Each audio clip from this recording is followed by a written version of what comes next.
Hello students, good morning.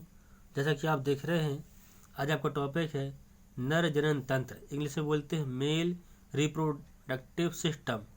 तो इसमें question जो बनता है आपका, उसमें बनेगा कि नर जनन तंत्र किसे कहते हैं, संक्षेप में वर्णन करें। लॉन्ग क्वेश्चन बनेगा आपका कि नर जनन तंत्र किसे कहते हैं, संक्षेप में वर्णन करें। तो आपको वर्णन करना पड़ेगा।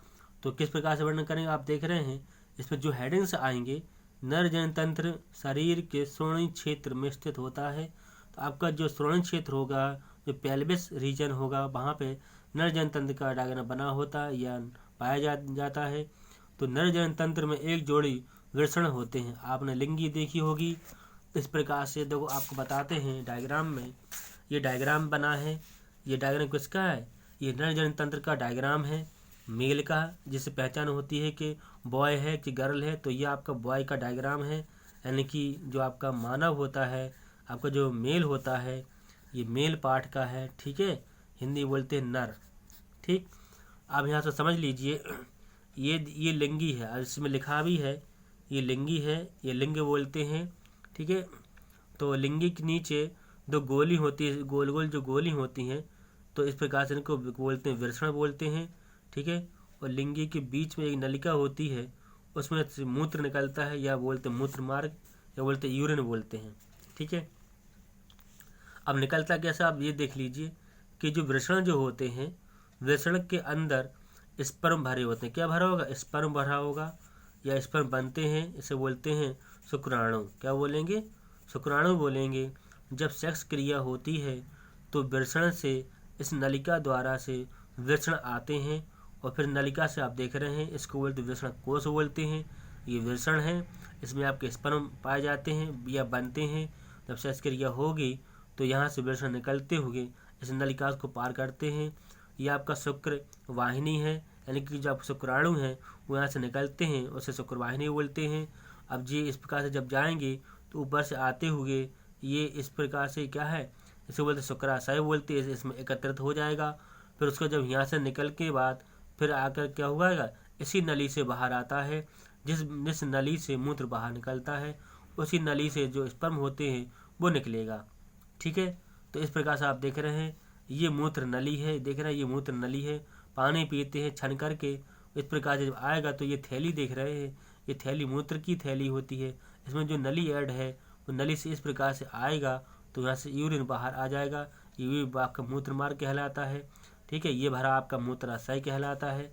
और इसके नीचे जो ग्रंथि होती हैं उसे प्रोस्टेट ग्रंथि कहते हैं। जो मूत्र को छान करके जो कण, खराब कण होते हैं, वो मूत्र के मार्ग से बाहर आ जाता है। और जो वृषण होते हैं इस प्रकार से इसी मूत्र मार्ग की नली से बाहर आता है, क्योंकि यहाँ से दो नली ऐड होती हैं। एक तो आपकी जो शुक्राणु वाली होती है, तो एक आपकी मूत्र वाली होती है। तो इस प्रकार से लिंगी से दोनों क्षेत्र उसी के लिए बने होते हैं। तो इस प्रकार से आपने समझ लिया है कि आपको डायग्राम ये नोट करना है और बनाना भी है। ठीक है, आगे बात करते हैं। तो इस टॉपिक में, इस लॉन्ग क्वेश्चन में आपको क्या करना है, नर जनतंत्र में एक जोड़ी वृषण होते हैं, जो मैंने आपको पढ़ाया था अभी। सहायक नलिकाएं होती हैं, अधिवृषण, शुक्रवाहिनी।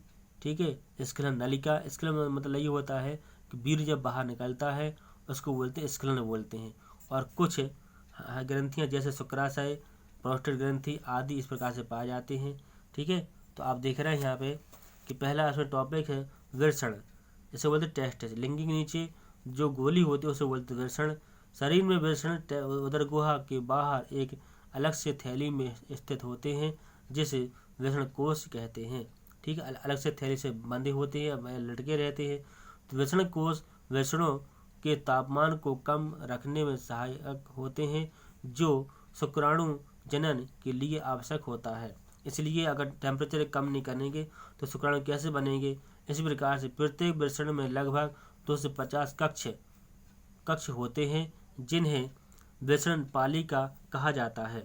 ठीक है, तो इसमें देख रहे हैं प्रत्येक वृषण पालिका में 1 से 3 की संख्या, में बहुत महीन नलिकाएं कुंडलित अवस्था में होती हैं। जो गोल गोल जो कुंडलित हो जाएंगी उनको बोलेंगे, क्या बोलेंगे? उनको बोलेंगे वृषण पालिका। ठीक है, जो प्रत्येक वृषण पालिका में 1 से 3 तंत्र तक की संख्या बहुत महीन नलिकाएं होती हैं, अवस्था होती है, जिन्हें शुक्रजन नलिकाएं कहते हैं।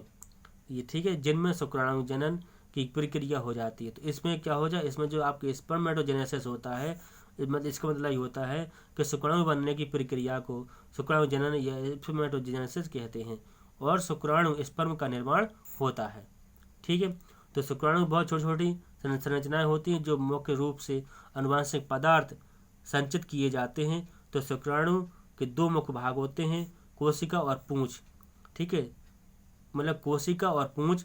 तो शुक्राणु की पूंछ इसके मादा जन अंगों में अंडाणु तक पहुंचने में सहायक होते हैं। देखिए इस प्रकार डायग्राम होता है, ये देखिए ये डायग्राम होता है, ये पूंछ देख रहे हैं, ये माउथ पार्ट होता है, ये टेल पार्ट होता है, और फीमेल में आपका ये एग होता है। जब ये जाता है वेजाइना से होते हुए, वेजाइना से अंदर जाता हुआ ओवरेक्ट नलिका से जब जाएगा, तो ये आप जो स्पर्म है इस पर लहराता हुआ इसमें अंदर पहुंच जाते हैं। तो बहुत सारे स्पर्म इसके अंदर पहुंच जाएंगे। ये एग होता है, अंडाशय होता है, फिर बन जाएगा आपका भ्रूण बन जाएगा जहाँ पर बेबी पलता है। तो इस प्रकार से आपने समझ लिया है। इसके जो भी पार्ट होंगे आपको पढ़ाएंगे। अभी आपके लिए इतना ही है, काफ़ी है। विषय आपने समझ लिया, इसको नोट करना है। Thank you.